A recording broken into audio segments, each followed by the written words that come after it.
दोस्तों आज हम प्रश्नावली 12.b को हल करेंगे। ठीक है, इसमें हमें पहला प्रश्न दिया हुआ है कि एक बर्तन एक उल्टे शंकु के आकार का है। ठीक है, इसकी ऊपर ऊंचाई 8 सेंटीमीटर है और इसकी ऊपरी सिरा जो खुला हुआ है कि त्रिज्या 5 सेंटीमीटर है। यह ऊपर तक पानी से भरा हुआ है। जब इस बर्तन में शीशे की कुछ गोलियां जिनमें प्रत्येक 0.5 सेंटीमीटर त्रिज्या वाला एक गोला है डाली जाती हैं तो इसमें से भरे हुए पानी का 1/4 भाग बाहर निकल जाता है।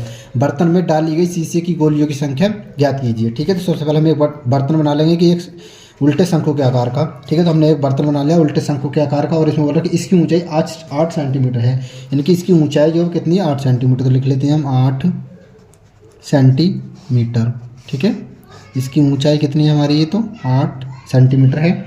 आगे हमसे बोला जब त्रिज्या 5 सेंटीमीटर है, यानी कि इसकी त्रिज्या यहाँ से लेकर यहाँ तक की हम बात करें तो कितनी है हमारी 5 सेंटीमीटर। इसकी हमारी त्रिज्या 5 सेंटीमीटर है।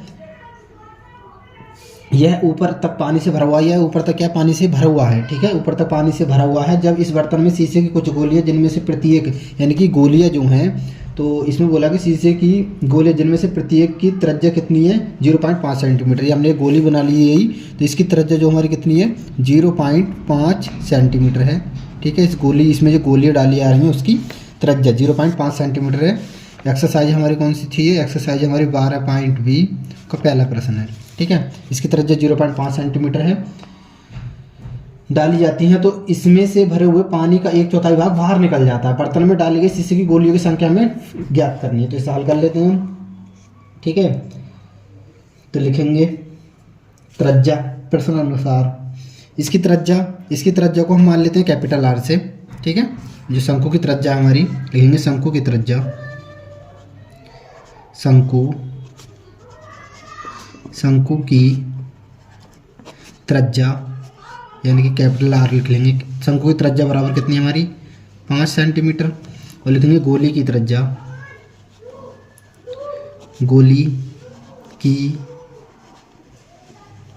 स्मॉल आर मान लेंगे बराबर 0.5 सेंटीमीटर। ठीक है, अब हम लिखेंगे प्रश्नानुसार और मान लेंगे कि माना गोलियों की संख्या n मान लेंगे।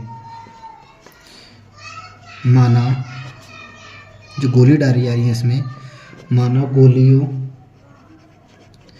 गोलियों की संख्या n है। ठीक है, गोलियों की संख्या हमने n मान ली। अब लिखेंगे प्रश्नानुसार क्या बोला हमसे कि n गोले का आयतन,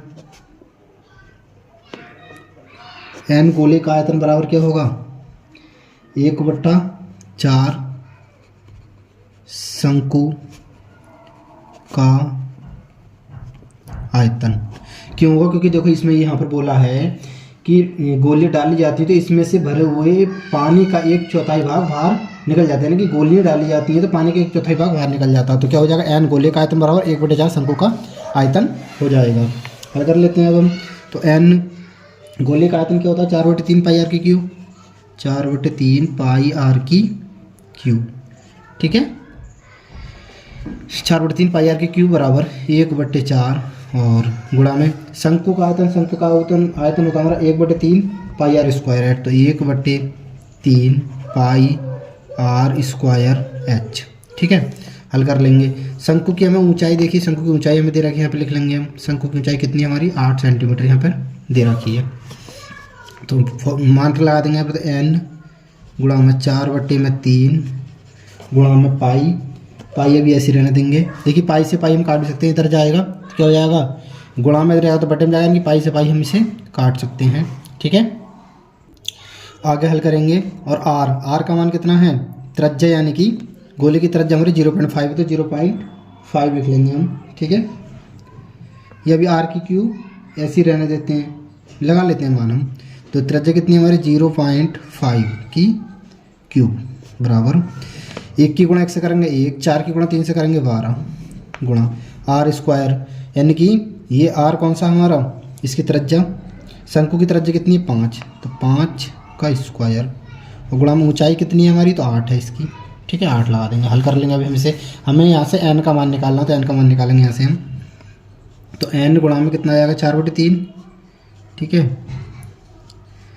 और 0.5 है ना, 0.5 5 का घन, 5 का घन कितना होता है तो 25 और 25 पंजे 125, तो कितना आएगा 125।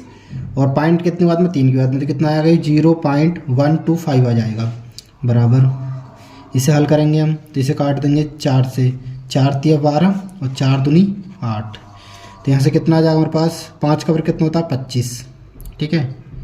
25 और गुणा में कितना ऊपर 2 और बटे में 3, नीचे 3 बच रहा है यहाँ से, ठीक है।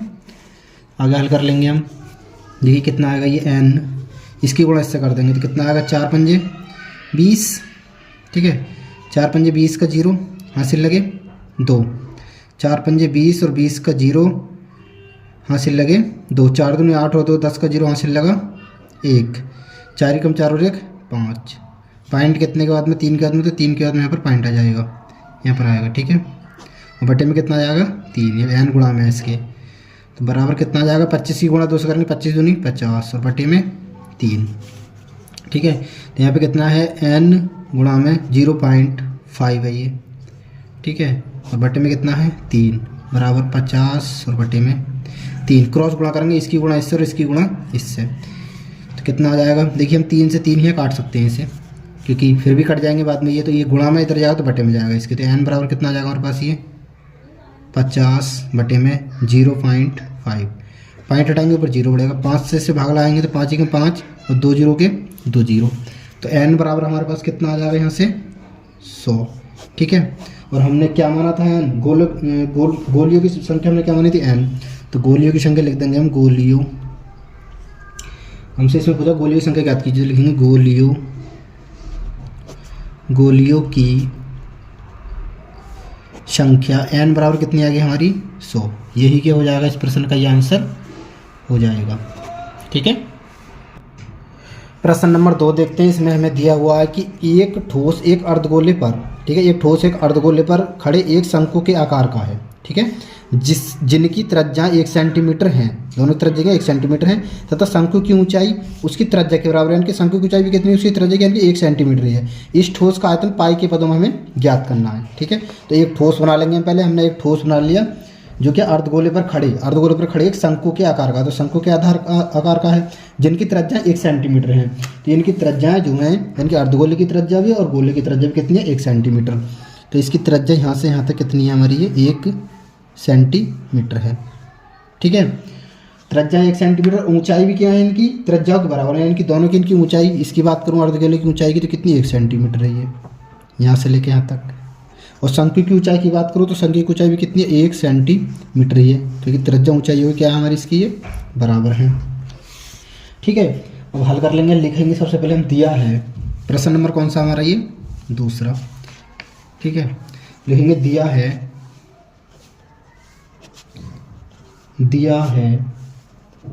शंक्वाकार भाग की ऊंचाई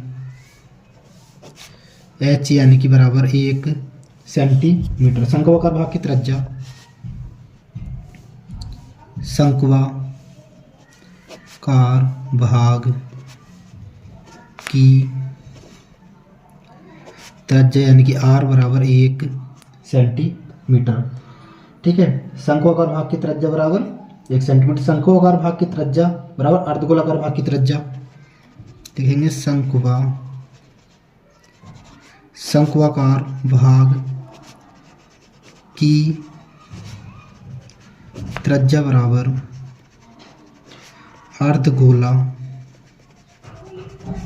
अर्धगोलाकार भाग की त्रिज्या यानी कि r बराबर 1 सेंटीमीटर, दोनों की त्रिज्या क्या हमारी बराबर है। अब लिखेंगे हम ठोस का आयतन,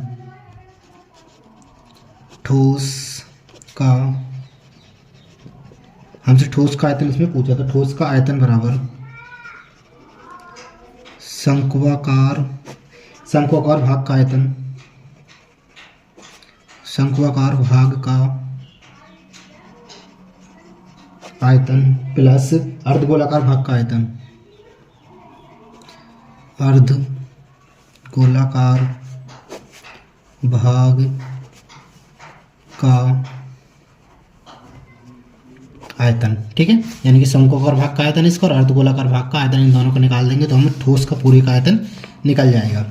तो शंकु का आयतन क्या होता है, 1/3 पाई आर स्क्वायर एच बराबर 1/3 pi r square H plus अर्धगोले का आयतन कितना होता है, 2/3 पाई आर की क्यू, 2/3 पाई आर की क्यू। ठीक है, मान पुट कर देंगे यहाँ पर, तो 1/3, ठीक है, पाई के पद में निकालना तो पाई का मान नहीं रखेंगे, आर त्रिज्या कितनी है 1, यानी कि 1 का स्क्वायर प्लस 2/3 पाई के पद में निकालना तो पाई ऐसे रहने देंगे प्लस आर का मान कितना, त्रिज्या कितनी है तो 1। ठीक है, अर्धगोल की त्रिज्या कितनी है, तो अर्धगोलाकार भाग की त्रिज्या भी 1 है और शंकु की त्रिज्या कितनी है, तो शंकु की 1 है, तो 1 की क्या कर देंगे हम क्यू, इसे हल कर लेंगे तो कितना आएगा 1/3, ठीक है, और गुणा में पाई, 1 का वर्ग 1 ही आएगा तो 1 की गुणा इससे करेंगे सेम यही रहेगा प्लस 2/3 पाई, 1 का घन 1 ही आएगा, 1 की गुणा इससे करेंगे तो सेम यही आएगा।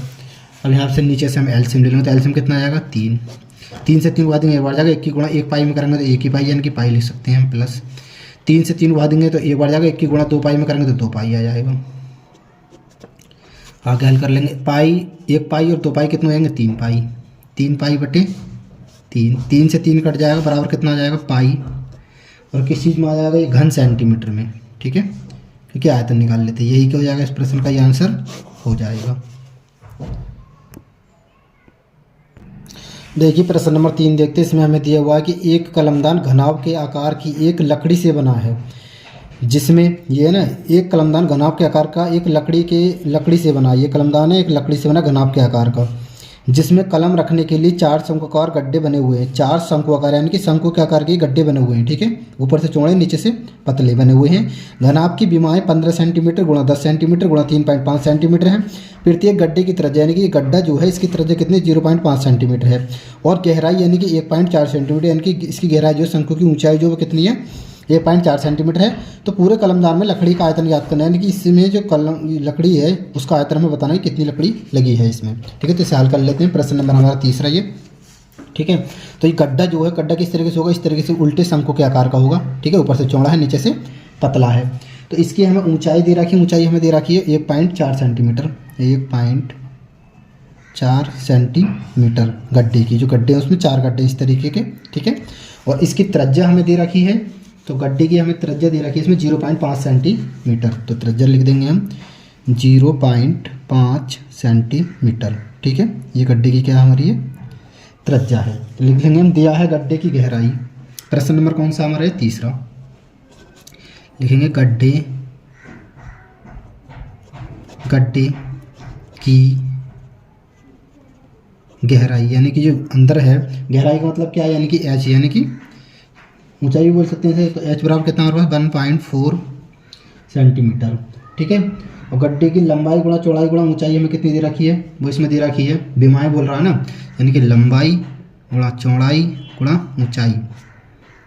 ठीक है, ये हमें कितना दिया हुआ है, इसमें 15 दी है, 15 गुणा 10 गुणा 3.5। ठीक है, और किस में आई सेंटीमीटर में, ये हमें दे रखी है। तो गड्ढे की त्रिज्या हमें कितनी दे रखी है, लेकिन गड्ढे की त्रिज्या,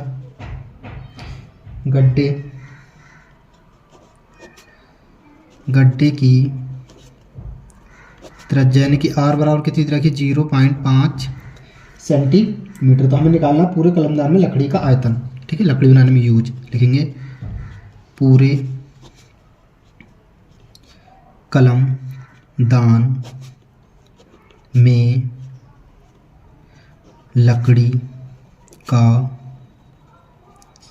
जब लकड़ी का आयतन निकालेंगे तो बराबर क्या फॉर्मूला लगाएंगे हम, घनाभ का आयतन। ठीक है, ये किस तरीके का बना हुआ है, ये घनाभ के आकार का बना हुआ है ना ये, तो घनाभ का आयतन लगा देंगे हम। ठीक है, और -4 गड्ढों का आयतन, ये 4 गड्ढे हैं इसमें, तो इस 4 गड्ढों को हम घटा देंगे, क्योंकि यहाँ पर पता चल रहा है पेंसिल के नुक्से किस तरीके का वो बन रहा है नीचे, तो उल्टे शंकु के आकार का बन रहा है ना, तो हम 4 शंकुओं का आयतन घटा देंगे इसमें से। ठीक है, तो लिखेंगे हम पूरे कलमदान में लकड़ी का आयतन बराबर घनाभ का आयतन,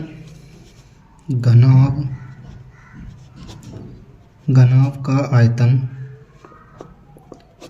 -4 क्या कर देंगे हम, गड्ढे का आयतन, 4 गड्ढे का आयतन। तो गड्ढे कैसे है मेरे शंकु का कारण, तो 4 शंकु का आयतन लग जाएगा। ठीक है, तो घनाभ का आयतन क्या होता है BHL।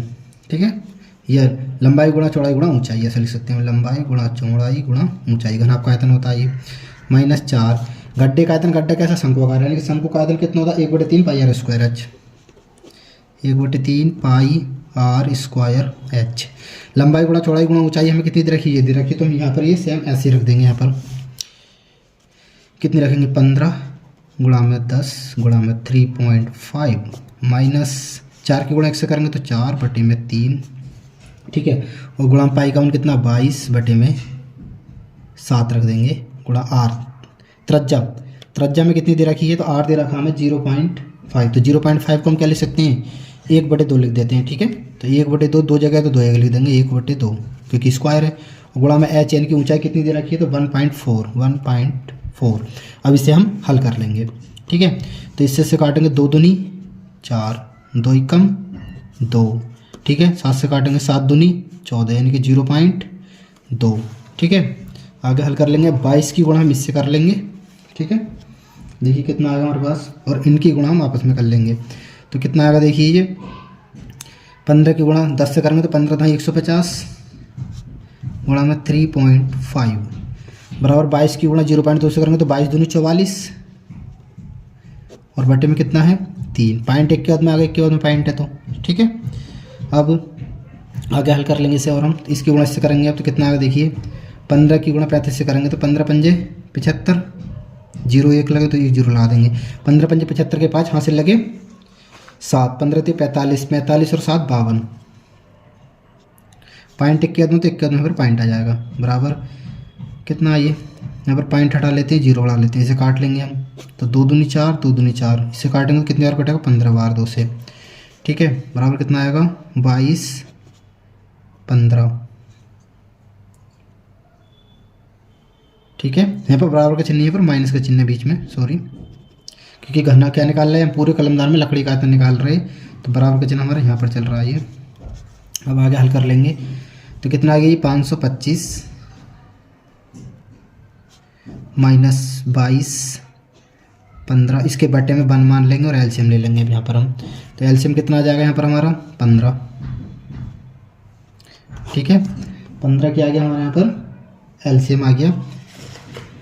तो अब हम 1 से 15 बाद में तो 15 आ जाएगा, 15 गुणा 525 में करेंगे तो देखिए कितना आता है ये। यहाँ पर इससे से भाग लगा देते हैं, एलसीएम नहीं लेते हैं, लंबी कैलकुलेशन होगी, इससे 15 से 22 को भाग लगा देंगे हम तो कितना आता है देखिए, 15 से जब हम 22 को भाग लगाएंगे तो 15 ही कम 15, इधर को हासिल लेंगे 12, 12 में से 5 गए तो 7 लगाएंगे, पॉइंट उतार लेंगे 0, 15 दूनी 30, 15 3 45, 15 चौका 60, 15 चौका 60, 0 में 0 0, 7 में 6 गए तो 1, उतार लेंगे 0, 15 छक्का 90।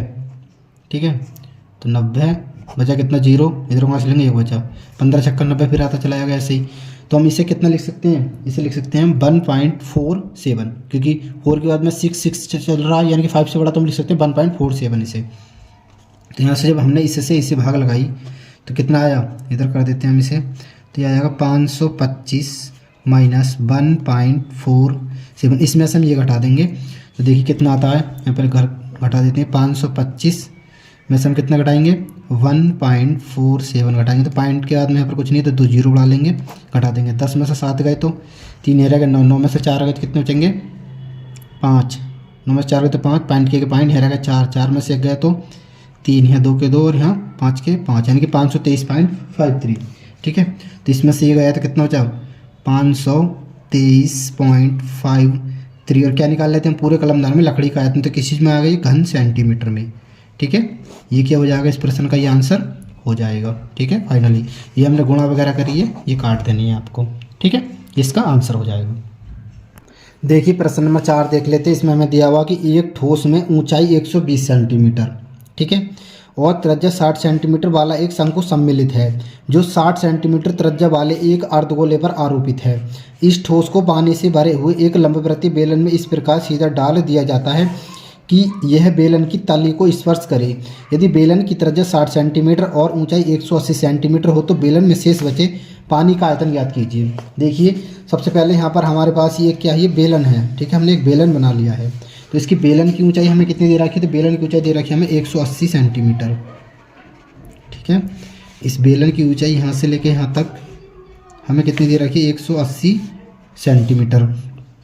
आगे वो बोल रहा है कि एक ठोस में ऊंचाई 120 सेंटीमीटर और त्रिज्या 60 सेंटीमीटर वाला एक शंकु सम्मिलित है, ठीक है। एक ठोस में इस शंकु की ऊंचाई कितनी है, यहाँ से लेके यहाँ तक कितनी, 120 सेंटीमीटर।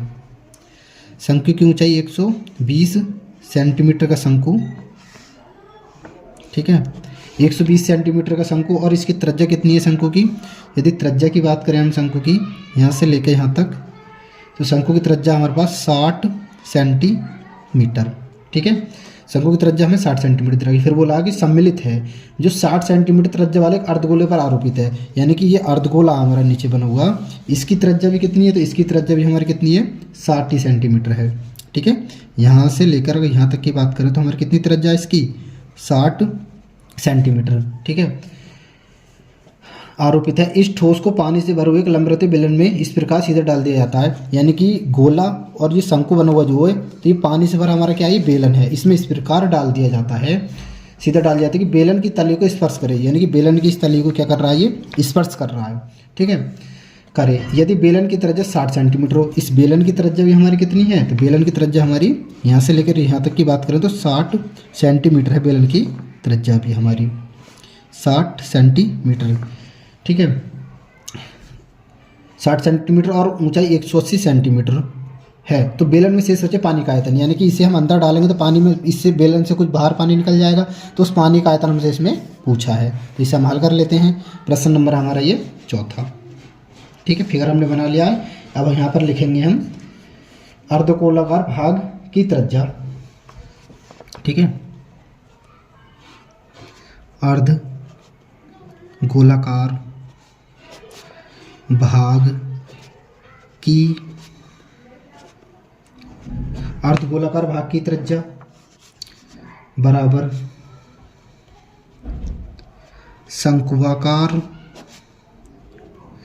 भाग की त्रिज्या बराबर बेलनाकार भाग की त्रिज्या, बेलनाकार भाग की त्रिज्या, त्रिज्या यानी कि आर बराबर, यानी कि अर्धगोलाकार, यानी कि अर्धगोला की त्रिज्या कितनी 60 सेंटीमीटर और शंकु की त्रिज्या कितनी है 60 सेंटीमीटर और बेलन की त्रिज्या कितनी 60 सेंटीमीटर, तीनों की त्रिज्या हमारे क्या है समान है। तो लिख देंगे हम अर्धगोलाकार भाग की त्रिज्या बराबर शंक्वाकार भाग की त्रिज्या बराबर बेलनाकार भाग की त्रिज्या, यानी कि आर बराबर कितनी है हमारी 60 सेंटीमीटर, तीनों की त्रिज्या क्या एक जैसी है, ठीक है। अब बेलन की ऊंचाई लिखेंगे, बेलनाकार भाग की ऊंचाई, तो बेलनाकार भाग की ऊंचाई, बेलनाकार भाग की ऊंचाई को हम क्या मान लेंगे h1, ठीक है। बेलनाकार यानी कि बेलन की ऊंचाई कितनी है हमारी 180 सेंटीमीटर, तो लिख देंगे 180 सेंटीमीटर, ठीक है। अब लिखेंगे शंक्वाकार भाग की ऊंचाई, यानी कि शंकु की ऊंचाई कितनी है हमारी 120 सेंटीमीटर, तो लिखेंगे शंक्वाकार भाग की ऊंचाई, शंक्वाकार भाग की ऊंचाई को मान लेंगे h2, तो कितनी है हमारी शंकु की ऊंचाई कितनी है 120 सेंटीमीटर, तो लिख देंगे 120 सेंटीमीटर, ठीक है, शंकु की ऊंचाई हो गई। अब हम लिखेंगे बेलन में शेष बचे पानी का आयतन निकालना हमें इसमें, तो लिखेंगे बेलन में शेष बचे पानी का आयतन बराबर, बेलन में शेष बचे पानी का आयतन बराबर हम क्या लगाएंगे बेलन का आयतन, जो बेलन है उसका आयतन लगाएंगे हम, ठीक है, जो बेलन में पानी था वो तो लगाएंगे, तो बेलन का आयतन, और इसमें से हम क्या बेलन का आयतन, और इसमें से हम क्या घटाएंगे माइनस अर्धगोलाकार भाग का आयतन घटा देंगे और शंक्वाकार भाग का आयतन, इन दोनों के यदि हम घटा देंगे तो हमें क्या नाम है उसमें पानी का आयतन हमें पता पड़ जाएगा कितना पानी इस टाइम बेलन में है। लिखेंगे हम अर्धगोलाकार भाग का आयतन, अर्धगोलाकार गोलाकार भाग का अर्धगोलाकार भाग का आयतन, और इसमें से माइनस कर देंगे माइनस शंक्वाकार भाग का आयतन, शंक्वाकार भाग का आयतन। ठीक है, फॉर्मूला लगा देंगे अब हम। तो आयतन निकालना, बेलन में शेष बचे पानी का आयतन करो बेलन का आयतन। तो बेलन का आयतन कितना होता है, पाई आर स्क्वायर एच। तो पाई बराबर लिखेंगे पाई आर स्क्वायर एच। और बेलन का आयतन, तो बेलन की ऊंचाई हमने क्या मानी H1, तो यहाँ पे हम H1 लगाएंगे, माइनस अर्धगोलाकार भाग का आयतन। तो अर्धगोले का आयतन कितना होता है, 2/3 पाई आर की क्यू। त्रिज्या तो तीनों की सेम है तो हमने आर मान ली है, माइनस शंक्वाकार भाग का आयतन। तो शंकु का आयतन कितना होता है, 1/3 pi r square h, 1/3 pi r square h. और शंकु की ऊंचाई हमने क्या मानी H2, तो यहाँ पर हम क्या लाएंगे H2 लगा देंगे। ठीक है, बराबर जो कॉमन आ रहा है वो कॉमन ले लो। तो यहाँ से पाई आर स्क्वायर हमारा कॉमन आ रहा है, यहाँ से कितना बच जाएगा H1, माइनस यहाँ से बच जाएगा 2/3 और आर, माइनस यहाँ से कितना बच जाएगा 1/3 और यहाँ से H2। ठीक है, इतना हमारे पास ये बच जाएगा। अब इसे हल कर लेंगे हम। तो यहाँ से मान पुट कर देंगे, पाई का मान कितना लगाएंगे हम 22/7 गुणा आर, यानी कि त्रिज्या कितनी है हमारी, तो 60, 2 बार लिख देंगे 60 गुणा में 60। H1 का मान देखिए हमारे पास कितना है यहाँ पर, H1 का मान है 180, तो 180 रख देंगे, माइनस 2/3 गुणा त्रिज्या कितनी है हमारी 60। ठीक है, माइनस 1/3 गुणा H2 का मान हमारे पास कितना है 120, तो 120 लगा देंगे। अब इसे हम आगे सॉल्व कर लेंगे। ठीक है, देखिए सॉल्व करते हैं इसे हम, तो कितना आएगा, यहाँ पर इसे हल कर लेंगे तो कितना आएगा, देखो 6 की गुणा 6 से करेंगे तो कितना आएगा 22/7 गुणा में 6 की गुणा 6 चंग 36 और 2 जीरो इसके संग आ जाएंगे। इसे हल करेंगे हम यहाँ पर तो कितना आएगा, 3 से हम इसे काट सकते हैं, तो कितनी बार जाएगा ये ऐसे सॉल्व कर लेते हैं। यहाँ पर आ जाएगा 180 माइनस 2 की गुणा 60 से करेंगे तो 6 दूनी 12 120 बट्टे में 3 माइनस 1/120 की गुणा 1 से करेंगे तो 120 आ जाएगा और बट्टे में 3, और इसके बट्टे में 1 मान के एलसीएम ले लेंगे अब हम। ठीक है, तो कितना आएगा हमारे पास ये 22 की गुणा इससे और कर देते हैं, ये अभी ऐसे रहने देते हैं। तो कितना आएगा ये 22 गुणा में 3600 चलता रहेगा ये, और बटे में 7। यहाँ से आएगा हम 3 एलसीएम लेंगे, 1 से 3 को हलाएंगे तो 3 बार जाएगा, 3 की गुणा 180 में करेंगे तो देखिए कितना आएगा 300 और 8 3 24 के 4 हासिल लगे 2, 3 एकम 3 और 2 5, यानी कि 540 माइनस का 3 से 3 को हलाएंगे एक बार जाएगा कितने, 1 की गुणा 120 में करेंगे तो 120 आ जाएगा, माइनस 3 से 3 को हलाएंगे एक बार जाएगा 1 की गुणा 120 में करेंगे तो 120 आ जाएगा। आगे हल कर लेंगे तो कितना आएगा बराबर 22 गुणा में 3600 और बटे में 7, यहाँ से आ जाएगा ये 540 माइनस 120 और 120 कितने हो जाएंगे 240 बटे में 3। आगे हल करेंगे तो कितना आएगा ये 22 है गुणा में 3600 बटे में 7, 540 में से 240 घटाएंगे तो कितना हो जाएगा गुणा में 0 में से 0 गए 0, 4 में 4 गए 0, 5 में से 2 गए 3 बटे में 3। तो हम 3 से इस 3 को काट सकते हैं। ठीक है, तो 3 एकम 3 और 3 दूनी 6 और 2 जीरो ऐसे आ जाएंगे। ठीक है, अब इसकी गुणा ऊपर कर देंगे तो कितना आएगा, ये कट गया हमारा। 12 की गुणा 22 से करेंगे तो देखिए कितना आएगा। ठीक है, इस 1200 की गुणा हम 22 से कर देते हैं तो 12 दूनी 24 के 4 हासिल लगे 2, 12 दूनी 24, 12 दूनी 24 के 4 हासिल लगे 2, 12 दूनी 24, 24 और 2 26 और 2 जीरो के 2 जीरो आ जाएंगे बटे में 7 और गुणा में कितना है इसके 300। ठीक है, इसे हल कर लेते हैं और आगे हम इधर कर देते हैं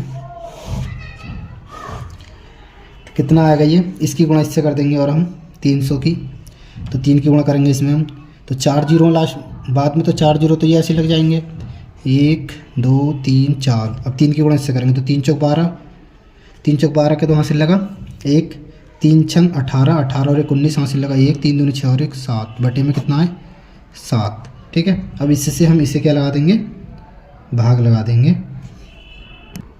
तो जब हम इससे भाग लगाएंगे तो देखिए कितना आता है, 7 से भाग लगा देंगे 79,2,0,0,0,0। 7 का पढ़ा 7 में पढ़ेंगे तो 7 ही कम 7, 7 में 7 गए 0 उतार लेंगे 9। 7 का पढ़ा 9 में पढ़ेंगे तो 7 ही कम 7, 9 में 7 गए तो 2 उतार लेंगे 2।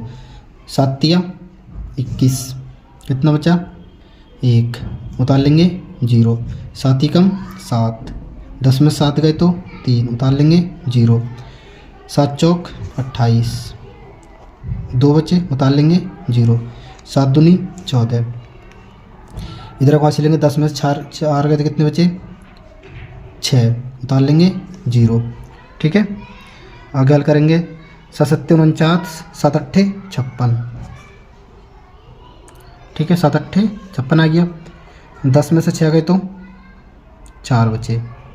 ठीक है, कितने जीरो उतार ले हमने 1 जीरो यहाँ पर 1 जीरो यहाँ पर 1 जीरो यहाँ पर 1 जीरो 4 जीरो उतार ले। ठीक है, लगा लेंगे पॉइंट और आगे बढ़ा देंगे 1, तो कितने होगा 7 के 7 चौक 28, 7 में 35 5 बार। ठीक है, तो जब हमने इससे भाग लगाई तो कितना है हमारे पास ये 11 31 428.5। और किस चीज़ में आएगा ये क्या निकाल लेते हैं हम, बेलन में शेष बचे पानी का आयतन, तो किस चीज़ में आएगा घन सेंटीमीटर में, घन सेंटीमीटर में आ गया हमारा ये। ठीक है, घन सेंटीमीटर में आ गया, लेकिन हमारा आंसर जो दे रखा किताब में वो दे रखा मीटर की क्यूब में। तो इसे मीटर की क्यूब में चेंज करने के लिए क्या 1 मीटर में कितने सेंटीमीटर होते हैं 100, तो हम 100 से 3 बार इसमें भाग लगाएंगे। क्यों, क्योंकि यहाँ पे क्या घन सेंटीमीटर यानी कि 3 बार, तो 3 से ही हम इसमें 3 बार 100 से हम भाग लगाएंगे। तो लिखेंगे 100 गुणा में 100 गुणा में 100 कितना हो जाएगा देखिए ये, तो कितने जीरो 1 2 3 4 5 6, तो 6 घात क्या आ जाएगी इधर की तरफ को आ जाएगी। तो यहाँ पे क्या पाया जाएगा पॉइंट ये 1 2 3 4 5 6, यहाँ पर इसका पॉइंट आ जाएगा। तो यहाँ पर आ जाएगा ये 1.1314285 और किस चीज़ में आ गया अब ये मीटर की क्यूब में यानी कि घन मीटर में। ठीक है, ये इसका क्या हो जाएगा फाइनल आंसर हो जाएगा। इस तरीके से इस प्रश्न को हल करना था। प्रश्न नंबर 5 देखते हैं। इसमें हमें दिया हुआ कि ऊंचाई 220 सेंटीमीटर और आधार व्यास 24 सेंटीमीटर वाले एक बेलन जिस पर ऊंचाई 60 सेंटीमीटर और त्रिज्या 8 सेंटीमीटर वाला एक अन्य बेलन आरोपित है से लोहे का एक स्तंभ बना है। इस स्तंभ का द्रव्यमान ज्ञात कीजिए, जबकि दिया है घन सेंटीमीटर लोहे का द्रव्यमान 8 ग्राम होता है। तो पाई बराबर हमें इसमें लेना 3.14 लीजिए। तो इसे हल कर लेते हैं। प्रश्न नंबर हमारा ये 5वां।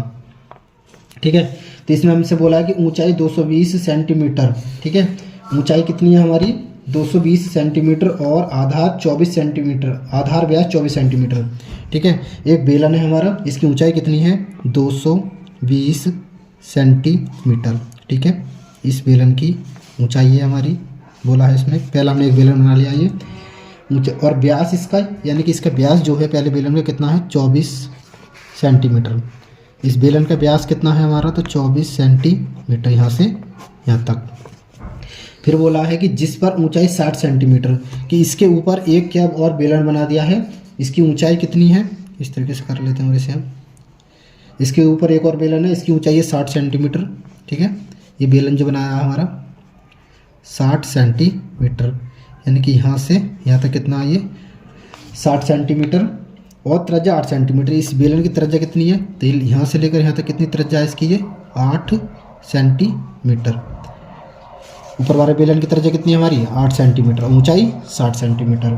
ठीक है, सेंटीमीटर 8 सेंटीमीटर वाला एक अन्य बेलन आरोपित है, यानी कि इसी के ऊपर आरोपित है यानी कि रखा हुआ है, से लोहे का स्तंभ बना है, लोहे का स्तंभ बना है ये। इस स्तंभ का द्रव्यमान ज्ञात करना है हमें। अब हल कर लेते हैं इसे हम। ठीक है, तो हल कर लेते हैं। हम लिखेंगे सबसे पहले कि बड़े बेलन का व्यास, बड़े बेलन का व्यास यानी कि डी बराबर हमें कितना दिया हुआ है 24 सेंटीमीटर। तो हम निकालेंगे बड़े बेलन की त्रिज्या यानी कि आर 1 बराबर निकाल देते हैं 24/2 यानी कि 2 ही कम 2 2 दूनी 4। तो आर 1 बराबर त्रिज्या कितनी आ गई हमारी ये 12 सेंटीमीटर, यानी कि बेलन की त्रिज्या यहाँ से लेकर यहाँ तक की बात करें तो कितनी आ गई हमारी 12 सेंटीमीटर। ठीक है, ये हमारी बेलन की त्रिज्या आ गई। अब लिखेंगे हम छोटे बेलन की त्रिज्या, छोटे बेलन की छोटे बेलन की त्रिज्या हमें कितनी दे रखी है, इसे मान लेते हैं हम R2 बराबर 8 सेंटीमीटर हमें दी हुई है। ठीक है, अब लिखेंगे बड़े बेलन की ऊंचाई, बड़े बेलन की ऊंचाई। तो बड़े बेलन की ऊंचाई को हम क्या मान लेते हैं, H1। बड़े बेलन की ऊंचाई हमारी कितनी है, 220 सेंटीमीटर बराबर 220 सेंटीमीटर। लिखेंगे छोटे बेलन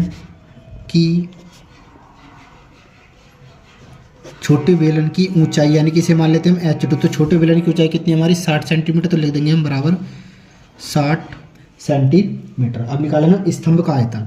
ठीक है, इसके पूरे का स्तंभ का क्या निकाल देंगे हम आयतन। तो लिखेंगे स्तंभ का आयतन। स्तंभ का आयतन बराबर क्या लिखेंगे हम, बड़े बेलन का आयतन प्लस छोटे बेलन का आयतन। बड़े बेलन का आयतन प्लस छोटे बेलन का आयतन। ठीक है, फॉर्मूला लगा देंगे अब हम। तो बेलन का आयतन क्या होता है, बेलन का आयतन होता है हमारा पाई आर स्क्वायर एच। तो पाई लगाएंगे हम आर, हमने बड़े बेलन की त्रिज्या क्या मानी R1, तो R1 का स्क्वायर प्लस ऊंचाई क्या मानी हमने H1, तो H1 लगा देंगे प्लस छोटे बेलन का आयतन यानी कि पाई, और त्रिज्या क्या मानी हमने R2, तो R2 लगा देंगे, और ऊंचाई क्या मानी हमने H, तो H2 लगा देंगे, पाई आर स्क्वायर H2। ठीक है, ये लगा दिया। हल कर लेंगे इसे हम आगे। तो यहाँ से हमारा पाई क्या आ रहा है, दोनों में से कॉमन आ रहा है, तो कॉमन ले लेंगे हम पाई। अंदर हमारे पास क्या बचेगा, यहाँ से R1 का स्क्वायर H1 प्लस यहाँ से बचेगा R2 का स्क्वायर H2। ठीक है, अब यहाँ पर मान पुट कर देंगे। तो पाई का मान हमें कितना रखना है यहाँ पे 3.14। R1 हमारी त्रिज्या कितनी थी, हमने निकाली थी 12 सेंटीमीटर। देखिए ये है R1 कितना 12 सेंटीमीटर, तो 12 सेंटीमीटर लगा देंगे हम। और 12 क्या लगाएंगे हम, 2 बार, क्योंकि स्क्वायर है तो 12 गुणा में 12, और गुणा H1 कितना हमारा 220, तो 220 लगा देंगे। 220 प्लस R2 हमने कितना निकाला था, R2 त्रिज्या निकाली थी हमने 8 सेंटीमीटर। देखिए R2 हमारी त्रिज्या कितनी है 8, तो 8 रख देंगे हम, और 2 जगह लिखेंगे किस पे, स्क्वायर है, प्लस H2 हमने 60, तो 60 रख देंगे। अब इसे हम सॉल्व कर लेंगे। ठीक है, तो बराबर कितना आएगा, देखिए ये 3.14। 12 की गुणा 12 से करेंगे तो 144। ठीक है, क्योंकि 12 का वर्ग 144 होता है, गुणा में 220 प्लस 8 की गुणा 8 से करेंगे तो 64, और प्लस में 60। ठीक है, यहाँ पर ये प्लस में नहीं आएगा, यहाँ पर गुणा है ना, ये हमने R2 का मान रखा, तो 8 गुणा में 8, और यहाँ पर किस चीज़ के चिन्ह गुणा का, तो यहाँ पर किस चीज़ के चिन्ह आया, गुणा, गलती होगी सॉरी। ठीक है, तो यहाँ पर किस चीज़ के चिन्ह आएगा, यहाँ पर भी गुणा का। अब हल कर लेंगे आगे हम। देखिए कितना आएगा 3.14। 144 की गुणा हम किससे करेंगे, 220 से, तो देखिए कितना आता है, यहाँ पर कर लेते हैं 144 की गुणा कितने से करेंगे हम, 220 से। 0 गुणा इससे करेंगे तो 0 0 आएगा, एक स्थान खाली छोड़ देंगे, 2 चौक 8, 2 चौक 8, 2 एकम 2, 2 स्थान खाली, 2 से इसकी गुणा करेंगे तो सेम यही आएगा, इनकी 8 8 2 कितना आ जाएगा, 0 8 8 और 8 16, हासिल लगा 1, 2 और 8 10 और 11, हासिल लगा 1 1 और 2 कितने हो गए 3, यानी कि इसकी हमने इससे गुणा करी तो कितना है 31,680 प्लस इसकी गुणा इससे करेंगे 64 की 60 से, तो 6 की गुणा कर लेते हैं, 0 को 0 आ जाएगा लास्ट में। ठीक है, 6 चौक 24, 6 चौक 24 के 4, हासिल लगे 2, 6 चंग 36, 36 और 2 38। हल कर लेंगे आगे हम, तो कितना आएगा देखिए 3.14। अब इन दोनों को ऐड कर लेंगे तो 0 का 0, 8 और 4 12 के 2 हासिल लगा 1, 8 और 6 14 और 1 15 हासिल लगा 1, और 3 और 1 4 और 1 हासिल का 5 और 3 के 3, और एक चीज़ में गुणा में, अब इसकी गुणा इससे कर लेंगे तो देखिए कितना आता है 35,520 की गुणा 3.14 से, तो 4 की गुणा इससे करेंगे 4 0 0, 4 दूनी 8 और 4 पंजे 20, 4 पंजे 20 और 2 22, 4 ते 12 और 2 14, एक स्थान खाली, 1 की गुणा इससे करेंगे सेम ही आएगा, इनके 2 आ जाएगा, 0 आएगा, 1 की गुणा 0 से करेंगे तो 2 आ जाएगा, फिर 5 आ जाएगा, फिर 5 आ जाएगा, फिर 3 आ जाएगा, फिर 2 स्थान खाली, 3 की गुणा करेंगे 0 से 3 0 0, 3 दूनी 6, 3 दूनी 6, 3 पंजे 15, हासिल 1, 3 पंजे 15 और 1 16, हासिल 1, 3 3 और 1 10। जोड़ लेंगे ना, 0 का 0, 8 0 8, 2 0 0 2, 5 और 2 7, 7 और 6 13 का 3, हासिल लगा 1, 5 और 5 10 और 4 14 और 1 हासिल का 15 के 5, हासिल लगा 1, 6 और 3 9 और 1 हासिल का 10 और 1 ये 11, हासिल लगा 1 हासिल का, तो 1 आ जाएगा और 1 ये कितना आ गया हमारा, ये लिखेंगे हम बराबर 111 53 28 0। पॉइंट कितने के बाद में है, तो 1 2 2 के बाद में पॉइंट आ गया, यानी यहाँ पर हमारा ये पॉइंट आ जाएगा। ठीक है, तो ये हमने क्या निकाला था, स्तंभ का आयतन। तो स्तंभ का आयतन किस चीज़ में आएगा, ये सेंटीमीटर की क्यू, यानी कि घन सेंटीमीटर। अब हमसे आगे प्रश्न में बोला है उसमें कि 1 घन सेंटीमीटर लोहे का द्रव्यमान, लिखेंगे आगे हम 1 घन सेंटीमीटर लोहे का द्रव्यमान बराबर 8 ग्राम। ठीक है, 1 घन सेंटीमीटर लोहे का द्रव्यमान 8 ग्राम है, तो हमें बताना होगा कि 11 कितना ये इकाई, दहाई, सैकड़ा, हज़ार, 10,000, लाख, 1,11,532.8 घन सेंटीमीटर लोहे का द्रव्यमान कितने ग्राम होगा। ठीक है, तो क्या निकालेंगे अब हम, चूँकि 1,11,532.8 घन सेंटीमीटर लोहे का द्रव्यमान हमें निकालना, तो द्रव्यमान निकाला तो क्या करेंगे हम, 111,532.8 की गुणा कितने से कर देंगे हम, 8 से कर देंगे। ठीक है, जब 8 से हम इसकी गुणा करेंगे तो देखिए कितना आता है, इधर कर दे, 8 की गुणा करेंगे, 8 8 64, 8 8 64 के 4, हासिल लगे 6। ठीक है, पॉइंट ये पॉइंट है कि एक पॉइंट है तो एक पॉइंट लगा देते हैं। 8 8 64, 64 के 4, हासिल लगे 6, 8 दूनी 16 और 6 22, हासिल लगे 2, 8 3 24 और 2 26, हासिल लगे 2, 8 5 40 और 2 42, हासिल लगे 4, 8 एकम 8 और 4 12, हासिल लगा 1, 8 एकम 8 और 1 9 और 8 एकम 8, तो कितना आ गया हमारा 89 22 62। ठीक है, 89 22 62 आ गया, और किस चीज़ में आ गया हमारा, ग्राम में ये। ठीक है, अब हमें आंसर दे रखा किलोग्राम में, तो ग्राम को किलोग्राम में चेंज करने के लिए क्या करना पड़ेगा, हमें 1000 से इसमें भाग लगानी पड़ेगी, क्योंकि 1 किलोग्राम में कितने ग्राम होते हैं, 1000, तो इसमें कितने से भाग लगा देंगे हम, 1000 से। तो 1000 कितने पॉइंट इधर जाएगा, 3 पॉइंट इधर जाएगा, तो यानी कि यहाँ पर पॉइंट कहाँ पहुँच जाएगा, 1 2 3, यहाँ पर ये पॉइंट पहुँच जाएगा 892, तो बराबर हो जाएगा हमारे पास ये 892.262। ठीक है, और 4 भी ले सकते हो आगे, और किस चीज़ में आएगा, ये किलोग्राम में। ठीक है, ये क्या हो जाएगा, इसका ये फाइनल आंसर हो जाएगा।